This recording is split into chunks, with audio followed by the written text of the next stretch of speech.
వేములవాడ నియోజకవర్గ ప్రజలందరికీ నా యొక్క నమస్కారాలు. నేను మీ బుర్రా రవితేజ గౌడ్. గత 2018 నుంచి 2023 వరకు ఎమ్మెల్యే రమేష్ బాబు గారు స్థానికంగా ఉండకపోవడానికి కారణంగా అనేక పర్యాయాలు నిరసన కార్యక్రమాలు చేశాం.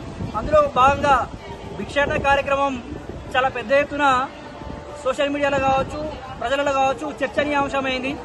అందులో విమాన ఖర్చుల కోసం కరోనా ఇక్కడ ప్రభుత్వ సందర్భంలో రమేష్ బాబు గారు జర్మనీలో ఉన్నారని చెప్పి భిక్షాటన కార్యక్రమం చేసి విమాన ఖర్చుల కోసం డబ్బులు జమ చేయడం జరిగింది. రమేష్ బాబు గారు సరే రాజ్యాంగ పరంగా ఉల్లంఘన చేసినప్పటికీ సేవ్ స్వచ్ఛంద సంస్థ ద్వారా అనేక స్వచ్ఛంద కార్యక్రమాలు చేశారు, సేవా కార్యక్రమాలు చేశారు వేములవాడ నియోజకవర్గ ప్రజానికి. అదంతా మనకు తెలిసిందే.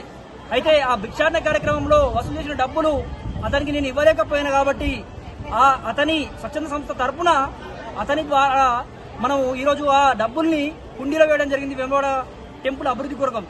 ఈరోజు మన గౌరవ ప్రభుత్వం ఆది శ్రీనివాస్ గారు ఎమ్మెల్యే గెలిచినాక రేవంత్ రెడ్డి గారి చేతుల మీదుగా ప్రతి సంవత్సరానికి 100 కోట్ల రూపాయలు వేములవాడ టెంపుల్ అభివృద్ధి కోసం కేటాయించడం జరుగుతోంది.